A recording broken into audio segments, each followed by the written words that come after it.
Today we are going to start chapter number 4, Geography, Minerals and Powers. First of all, we have to discuss about what are minerals. Minerals are the earth crust made up of rocks and minerals, and we use these metals and minerals for various purpose in our daily life. Minerals जो हमें by nature provide होते हैं और इनका use हम अपनी daily life में करते हैं. तो minerals as we can say that are the chemical compound और एलिमेंट्स दैट अक्योर नेचुरली. और बहुत सारे एग्जांपल हमारे पास इनके हैं. आयरन, कॉपर, मिका, लाइमस्टोन और फेल्सपेयर. और minerals are found everywhere. These are found everywhere but they are not found evenly. कहीं एक ही जगह पर, सब जगह पर एक जैसे हमें ये डिस्ट्रीब्यूट नहीं हो रखे हैं बाय नेचर. कहीं मिनरल्स बहुत ज़्यादा किसी फॉर्म में है, कहीं किसी मिनरल बहुत ज़्यादा किसी फॉर्म में. अभी लास्ट में जैसे हिस्ट्री में आपने एक चैप्टर पढ़ा था तो हमने देखा कि बिहार, झारखंड में आयरन और बहुत ज़्यादा है. And they are formed under different physical and chemical condition. वो अलग अलग कंडीशन में बने होते हैं. That's why we are defined to them and classified to them metallic or non-metallic minerals, which we will read in the next paragraph. And we know that these are made up of the rocks. जो बिना ये जो minerals हैं वो rocks से made up होते हैं. And we read about it in the earlier chapter कि different classified different type of rocks which are made by the igneous rock, जिनको हम जैसे एग्जाम्पल उसका ग्रेनाइट है, उसके बाद लाइमस्टोन जिसका sedimentary rocks, and the metamorphic rocks जो इनके मेटेलिक मिनरल्स हैं जो इनके हीट और प्रेशर से बनते हैं. तो now we can classified minerals metallic and non metallic minerals. Non ferrous and ferrous metallic में है. तो what are the metallic minerals? Metallic minerals are minerals that contain one and more metallic elements, जिनके elements एक से ज़्यादा होते हैं.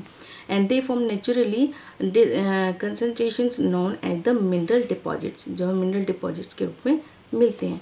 these deposits can consist of the variety of metallic minerals, और इनकी बहुत ज़्यादा variety भी होती है. we have so many examples for that. zinc, lead, gold, and chemically process में हम बात कर सकते हैं. Metal such as nickel, copper, zinc are important since they are use for the numerous purpose. बहुत पर्पज के लिए यूज किए जाते हैं. तो that's why it is called the metallic minerals.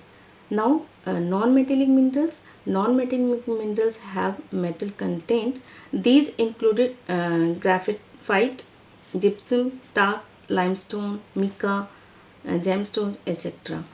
Coal, oil and natural gas are also non-metallic minerals, often referred to as the minerals fuel. हमें fuel की तरह उसको use भी करते हैं. Now, how can I extract the minerals? तो उसका एक जो सबसे important source है वो है mining. Mining के थ्रू हम इसको निकालते हैं. तो what is mining? Mining is the extraction of the mineral. Extractions हम जो mining के थ्रू मिनरल्स को निकालने का काम करते हैं. और these are the activities that the minerals and powers resources. Mining accounts for about 2% of the gainfully employed people in the world. 2% से ज़्यादा लोग जो हैं वो माइनिंग में ही इन्वॉल्व हैं. But we have a different type of process of mining. तो there we will discuss in the process of the deal with different minerals. How can they extract the opening mining, pleasure mining and underground mining. So first of all we have to learn about the open cast mining. What is the open cast? Open cast mining is the practice when the extensive deposits lie near the land surface. जो ज़मीन के ऊपरी सतह पर जिसको रखा वहाँ से एक्सट्रैक्ट किया जाता है उसको हम ओपन कास्ट माइनिंग कहते हैं, जिसमें कोल और आयरन और इसके एग्जाम्पल हैं. It involve the scooping and the स्टेटिंग of the mineral bearing rock with the help of huge excavators of the power shoals.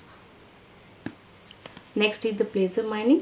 Placer mining is the use of water to extract the heavy minerals from the alluvial or the placer deposits. Example, the gold bearing sands and the gravel that settle from the rapidly moving streams and the rivers at points where the current slow down. ऐसी जगह पर pleasure mining का use किया जाता है. Next है underground mining. तो what is the underground mining, जो डीपेस्ट फॉर्म में हम लोग माइनिंग देखते हैं, that is the underground mining. It is also called the shaft mining. A shaft और the tunnel is dug underground the reach the minerals deposits. इसके example हैं जैसे ड्रिलिंग के थ्रू हम इसमें डिपॉजिट जो है वो निकाले जाते हैं minerals. And great depth elevators of the lift इसमें यूज किया जाता है mineral deposit to the surface तक पहुंचने के लिए। ड्रिलिंग भी इसका एक बहुत बड़ा एग्जांपल है जो अंडरग्राउंड माइनिंग के लिए यूज़ किया जाता है। Drilling is done in many ways depending on the size of the opening and the type of rocks. Depend करता है कि वहाँ कैसे रॉक्स हैं और ओपनिंग किस तरह से हो सकती है। तो what is the impact of the mining का हमारे एनवायरनमेंट पर क्या इम्पैक्ट पड़ता है, इस बात को भी हमें जानना चाहिए। तो mining has the severely impacted the environment. Large agricultural lands have been destroyed. ये नेचुरल सी बात है कि अगर किसी तरह से नेचर को छेड़ा जाएगा तो वो डिस्ट्रॉय तो होगा ही। तो natural vegetation has been wiped out from the large areas. Mining, हमें ओपन कास्ट माइनिंग करनी है, प्लेसर माइनिंग है या अंडरग्राउंड माइनिंग है, सभी के लिए कहीं ना कहीं से तो डिगिंग की जाएगी, ड्रेनेज की जाएगी, प्रॉपर्ली निकाला जाएगा, उसको माइनिंग की जाएगी, तो ऑब्वियसली एनवायरनमेंट को हार्म तो होगा ही। तो लैंडस्लाइड्स इसका एग्जाम्पल है, जब वो नुकसान में आता है तो उसका असर क्या पड़ता है, माइनिंग करने से क्या फर्क पड़ता है, अंदर से जो अर्थ है वो एक तरह से खोखला होती चली जा रही है, जिसकी वजह से लैंडस्लाइड्स बहुत ज़्यादा बढ़ रही हैं, जिसका असर बहुत ज़्यादा लोग मरते हैं, एनिमल्स डिस्ट्रॉय हो रहे हैं, प्रॉपर्टी डिस्ट्रॉय हो रही है। और minerals also work under dangerous condition. जो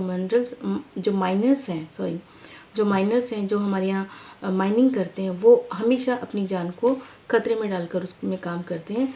कई बार ऐसा होता है कि नेचर कैलेमिटीज़ में कुछ ना कुछ ऐसी कंडीशंस हो जाती हैं जिसकी वजह से एक वो डेंजरस लाइफ, वो उस समय उनके ऊपर बहुत ज़्यादा खतरा मंडराता है, जान माल की बहुत ज़्यादा हानि हो जाती है। Every year 1000 miners die.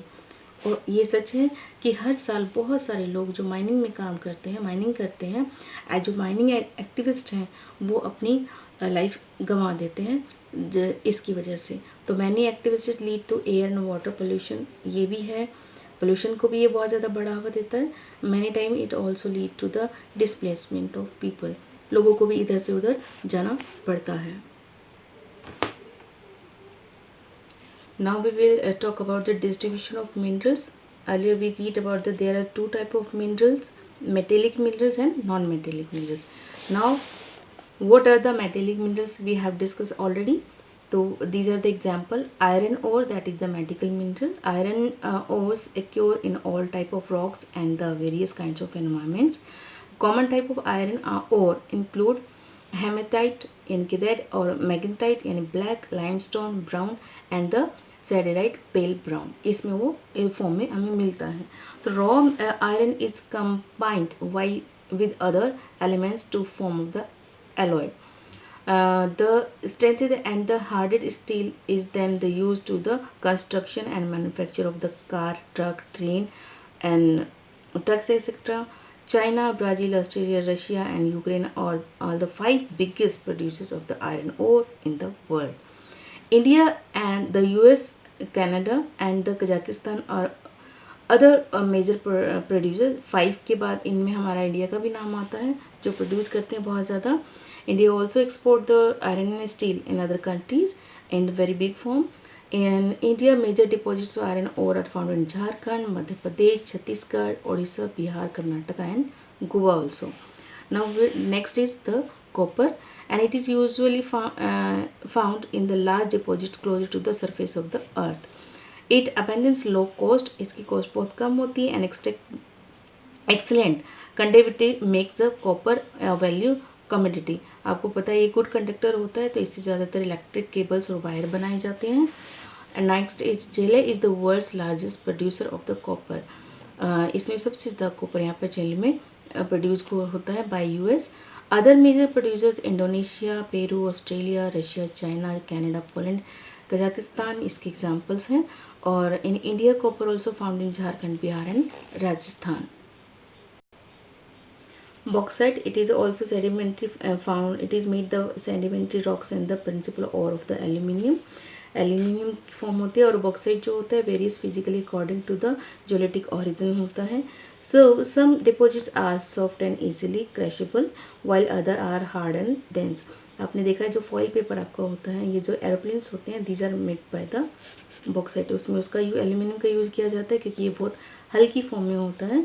और bauxite is mostly use the manufacturing aluminium, cement, blast और फर्नेसेस, आयरन एंड स्टील, लेटल्स, soda cans, aluminium producer etcetera. Bauxite is found in the countries, but the leading producers are Australia, Brazil, China, Geneva, Russia, India and Jamaica. So India is the world's sixth largest producer of bauxite. Next is manganese. Pinkish grey metal manganese होता है use to alloy for making steel and combined with the aluminium से और pop cans बनाने की जैसे use होता है. Compounds of manganese are use in the paints and varnishes, glass making, dry cell batteries and the fertilizers. And the 80% of the world's manganese is found in the South Africa, Ukraine. Other countries with the major deposits are China. Next is gold. The gold has been known the human since ancient times and is the precious metal which is found in the mostly South Africa. That is the world's largest producer of gold. And US, Brazil also have the large reserves gold. अगर India की हम बात करें तो India में यहाँ दिया हुआ नहीं है, तो India have only one place, Kolar mines which is located in Karnataka, जहाँ हमें गोल्ड मिलता है. नेक्स्ट हम लोग पढ़ेंगे नॉन मेटेलिक मिनरल्स.